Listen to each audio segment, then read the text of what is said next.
In the early years of competitive Fortnite, we've seen many players like Clix, Mr. Savage, and Mongrel blow up. But ever since then, nobody has been able to recreate what they've done, until now with AsianJeff. So today, we're going to take a look back to see how against all odds, AsianJeff became Fortnite's newest superstar. Jeff started his streaming career on November 6, 2018, playing Overwatch and Fortnite. Throughout the next few months, he would continue to stream almost every day to just a couple of viewers. And eventually, he would upload his very first YouTube video on February 20th, 2019. This video was a 22 kill win, and to those who knew of him early on, could see that he had potential to be a top player. It was also around now where Fortnite started hosting their first online tournaments. However, he didn't do well in any of them. But eventually, Epic would announce the biggest tournament in the game's history, the Fortnite World Cup.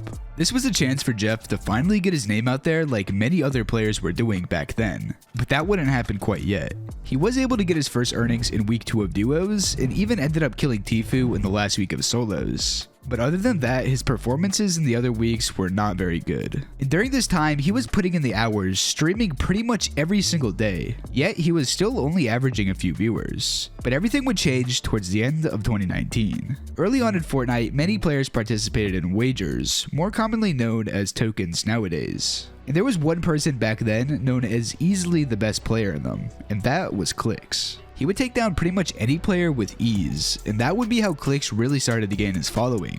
However, there was one player who made Clix have to work for the win, and that was AsianJeff. He would end up styling on him so much that at the end of the wager, Clix would let him shout out his Twitter, giving him his very first boost in viewership. Now this boost wasn't anything too crazy, but he did go from averaging around 10 viewers compared to the 5 viewers before. And it's worth mentioning that this Jeff was a completely different one than we know nowadays. Back then, he wasn't the loud and super hyper version that he is today. Instead, he was pretty calm and acted like pretty much any other player. Around now would also be where FNCS would start for the first time. However, he would play pretty poorly throughout Season X trios and Chapter 2 Season 1 squads. Now going back to when he first played against Clix, it actually opened up a pretty big door for him.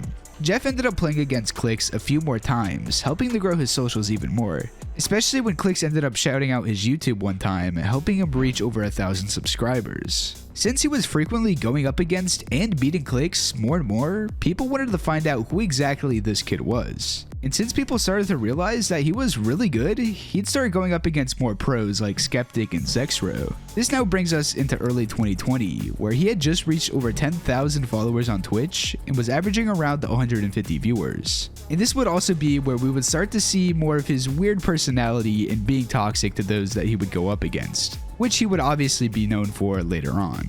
For the next couple of months, he'd continue to play tournaments and make content. Now his placements wouldn't actually get that much better, with him only being able to pull off a handful of top 100s, and throughout that time not being able to earn at all. However, his streams were a completely different story. In May, seemingly out of nowhere, his viewership would more than double, with sometimes averaging 700 viewers. And eventually in June, he would reach 100,000 followers on Twitch. Throughout those months leading up to it though, pretty much everything would remain the same. His Twitch was doing better than he could have ever dreamed of, but his placements in Fortnite were not what he wanted. Everyone could clearly see that Jeff wasn't an extremely good player, but he started to get labeled as just a creative warrior. Jeff would easily take down some of the best pros, but in tournaments, he struggled to even break the top 1,000. Until Chapter 2 Season 3 Solos FNCS, he finally was able to take another step in becoming a pro. Jeff was able to play very consistently in the qualifiers, and because of this, he managed to make his first ever FNCS heats. Now as expected, he didn't do too well in the heats, but this was still a massive step in the right direction.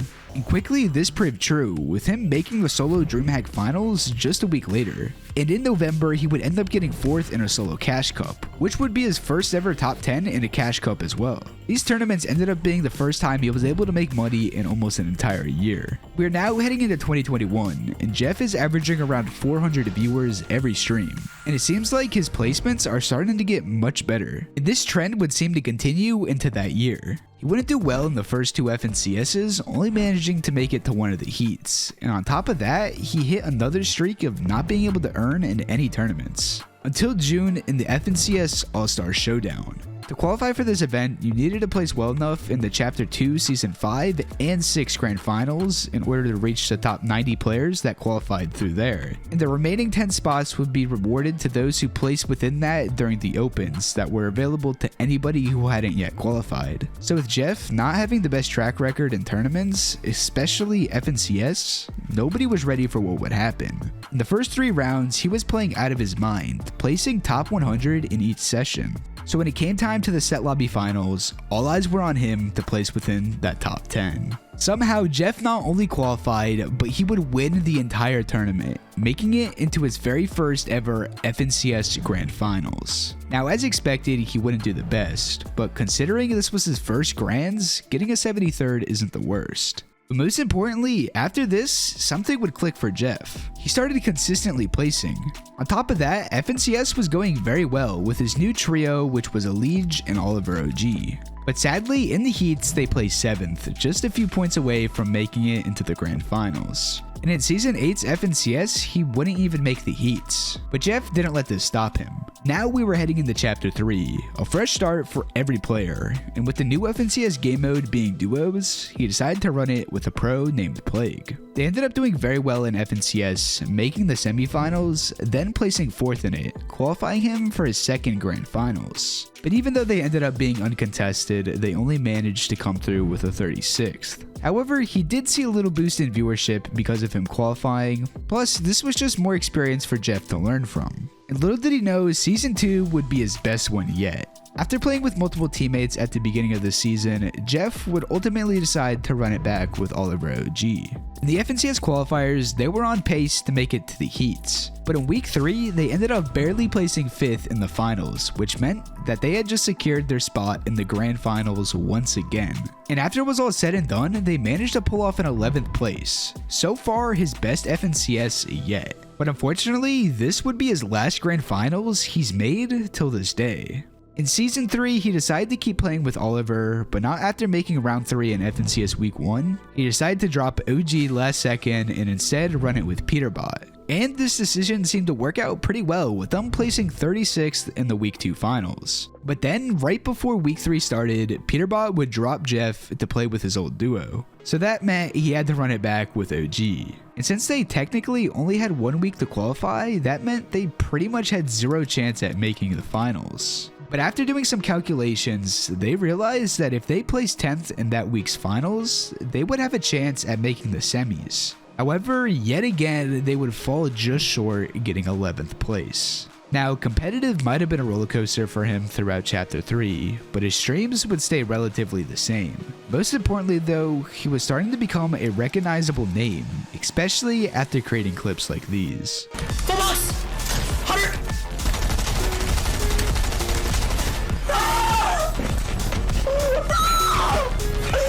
Food ever gone rough, chat?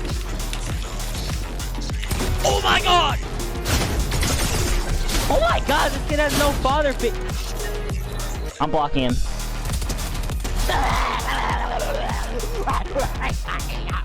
Heading into 2023, Jeff had managed to accumulate over 50,000 subscribers on YouTube and 250,000 on Twitch. But nobody was ready for what would happen this year. Up until this point, Jeff was mainly focusing on competitive, trying to get the best placements he possibly could. But in Chapter 4, he decided to start focusing more on content and being a lot more expressive.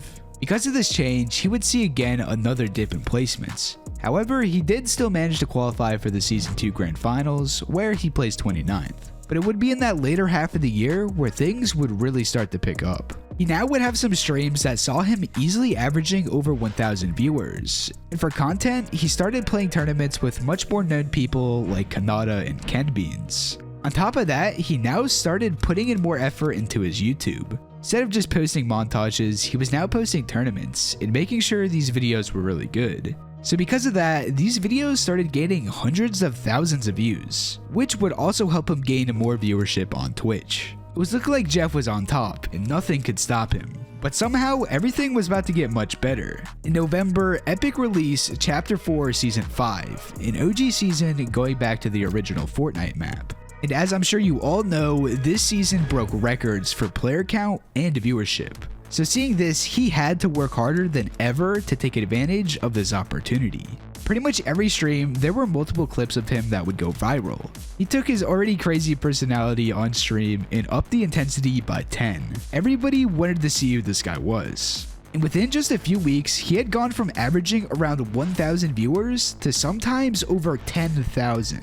Like I said in the beginning of this video, we've never seen anything like this pretty much since chapter 1. And not only were his streams popping off, his YouTube exploded in popularity. He would get multiple videos to break over 1 million views, even uploading one called AsianJeff Wins the Solo World Cup, which was actually just him winning a solo rank tournament. However, that video still managed to gain over 4 million views. And if it couldn't get any better, he even managed to get Jinxie, the most sub to person on Twitch, to hop on Fortnite and 1v1 him. But at the end of the day, it was really these kinds of clips that made him so popular.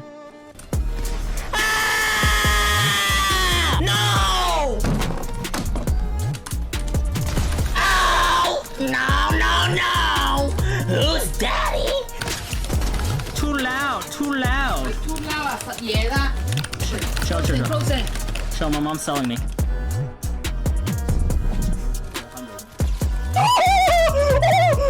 All Roji. To those looking in for the first time, you'd probably think that he seemingly blew up overnight, but that's far from the truth. Jeff has been putting in the hours for years and is now finally reaping the benefits of his hard work. And now he's reached almost 800,000 subscribers on YouTube, plus he recently hit 1 million followers on Twitch. And this would end up being his mom's reaction to that. Mom, start crying. 1 million followers, Mom. So?